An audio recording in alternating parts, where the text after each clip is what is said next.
ভাই আসেন তো, আপনার সাথে জরুরি কথা আছে। আমার টাইম দিছিস কে? জরুরি কি কথা আছে? আরে ভাই না বসেন, আপনার সাথে কথা আছে দুটো, বলে। জরুরি কি কথা? সমস্যা হয়েছে কি ভাই, হ্যাঁ আমি না একটা মেয়েরে খুব ভালোবাসি। আচ্ছা, আমি না ওই মেয়েরে বিয়ে করতে চাই। তুই যে মেয়ে ভালোবাসস? হ্যাঁ, আমি ওই মেয়েটা খুব ভালোবাসি, আমার জীবনের থেকে বেশি ভালোবাসি। ও আমাকে খুব ভালোবাসে। শোনে, এই রাস্তাঘাটে চলাচল করি তো দেখি আজকালকার মেয়েরা ভালো না ভাই। এরা এরা মানে উপরে ভালো ভিতরে নষ্ট। আজকালকার মেয়েরা ভালো না। আর আমার বংশ হিসেবে যে মেয়ে দরকার, খুব ভালো মেয়ে লাগবে। আরে ভাই, ওই মেয়ার মতো ভদ্র, শিক্ষিত, আর এত আচার ব্যবহার ভালো, আর ও গরিব মানুষকে খুব সম্মান করে, ওর মতো মেয়েই হয় না।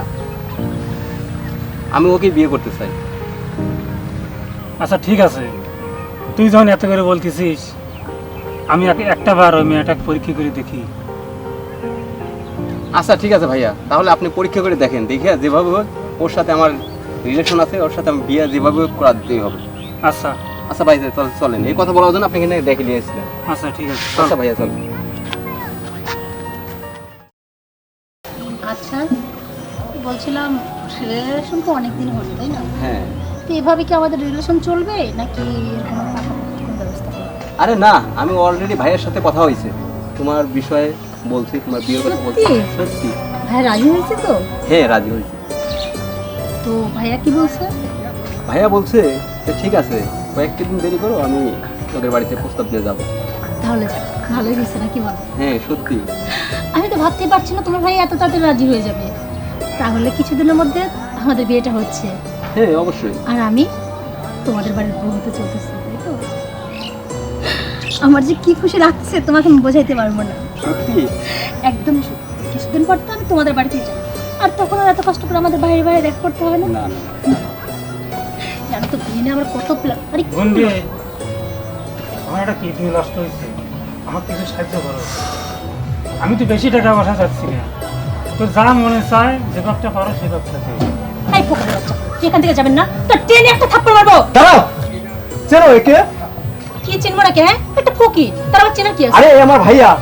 কি? এইটা তোমার বড় ভাই? হ্যাঁ, এটা আমার বড় ভাই।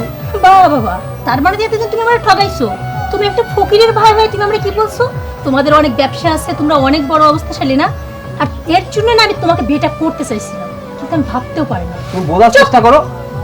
একদম আমাকে বোঝাইতে আসবে না, একটা কথা তুমি বলবে না। আমি এখন যেটা বলবো তুমি সেটা শুনবে।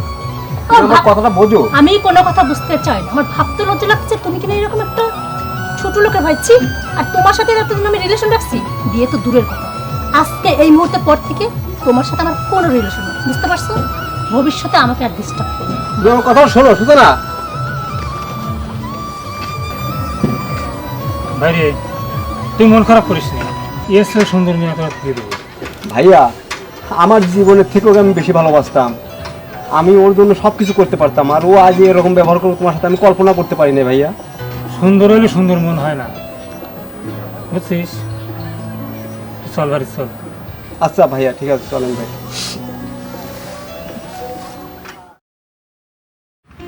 আচ্ছা, একটা কথা বলো তো, জি বলো। আমাদের রিলেশন তো 1 বছর পার হয়ে গেল, হ্যাঁ, তাহলে আমরা বিয়েটা কবে করবো? এই আর একটা প্রমোশন হলেই হয়ে যাবে। কি বললা তুমি? একটা প্রমোশন লাগবে। এর জন্য না তোমার সাথে কথা বলার সময় আমরা এমনি মেজাজ খারাপ হয়ে যায়। এই যে তুমি দেখো না কেন, এখন বর্তমানে বাজারের পরিস্থিতি, টাকা পয়সা কমলে তো হবে না, বড় আয়োজন করতে হবে, সবাই যেন জানে যে আমাদের বিয়ে হচ্ছে। থাক, তুমি কি সত্যি আমার বিয়ে করবা?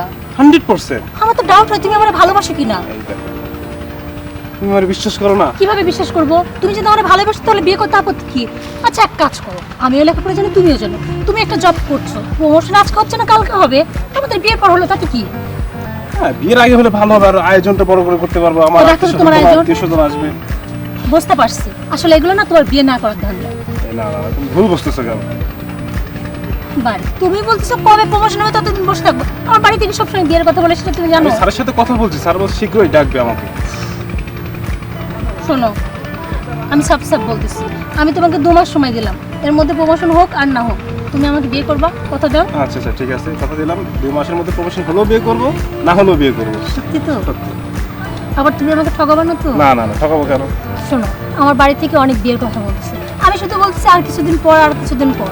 আর আমি যেভাবে হোক চাচ্ছিলাম তুমি 2টা মাস ম্যানেজ করো, আমি এর মধ্যে সবকিছু কমপ্লিট করে দিচ্ছি। ঠিক আছে, তাহলে কিন্তু ওই কথাই রইল। হ্যাঁ, ঠিক আছে। আর এর মধ্যে আমি বাসাতে অলরেডি বলে দিব তোমার কথা। তারপর তোমার যদি প্রমোশন হয়ে যায় তাহলে তো কথাই নেই, তখন বাড়ি থেকে এমনি আসবে। ঠিক আছে। শোনো, এখানে তো অনেকক্ষণ বসে আছে, চলো ওই বহুত সাইডে লাগছে একটু। আচ্ছা ওই সাইডটা ঘুরি আমরা। ভাইয়া হ্যাঁ, তুমি আমাকে এখানে নিয়ে আসলে কিসের জন্য? এই একটা প্রজেক্টের করার জন্য। ও আচ্ছা ঠিক আছে, তাহলে সামনের দিকে চলেন। কোন জায়গায় বসতে হবে? আচ্ছা বসে আছে, চলো। আচ্ছা ভাই চলে।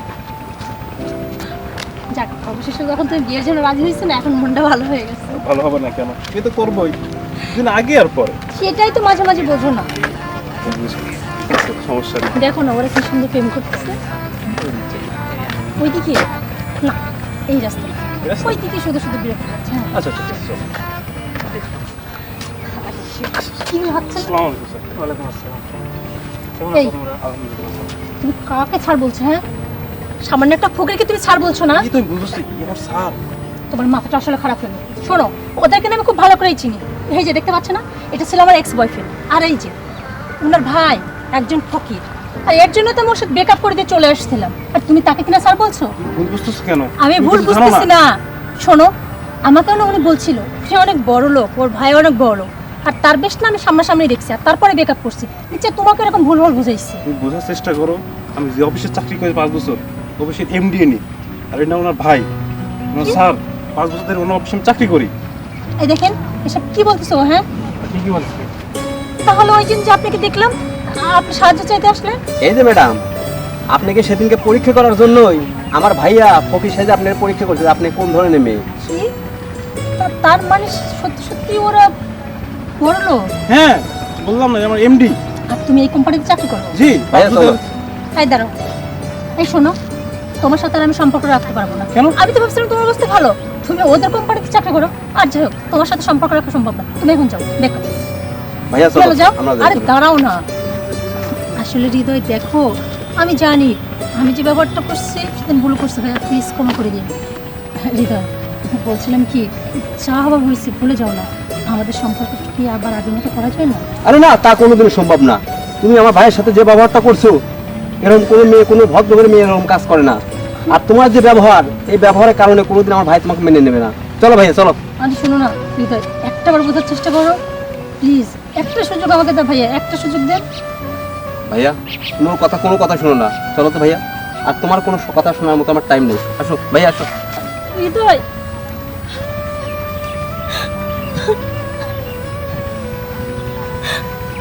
এটা আমি কি করলাম? হ্যাঁ, আমার অতি লোভের ফল আজকে আমাকে ভোগ করতে হচ্ছে। সেদিন হৃদয়কে ভুল বুঝে ব্রেকআপ করলাম, আজকে সাব্বিরকে ব্রেকআপ করে তারাই দিলাম হৃদয়ের আশা। অথচ সেই হৃদয় আমাকে অপমান করে তারাই দিল। কথা আছে না, অতি লোভে তাতে নষ্ট, আর আমার লোভ আজকে আমাকে শেষ করে দিল।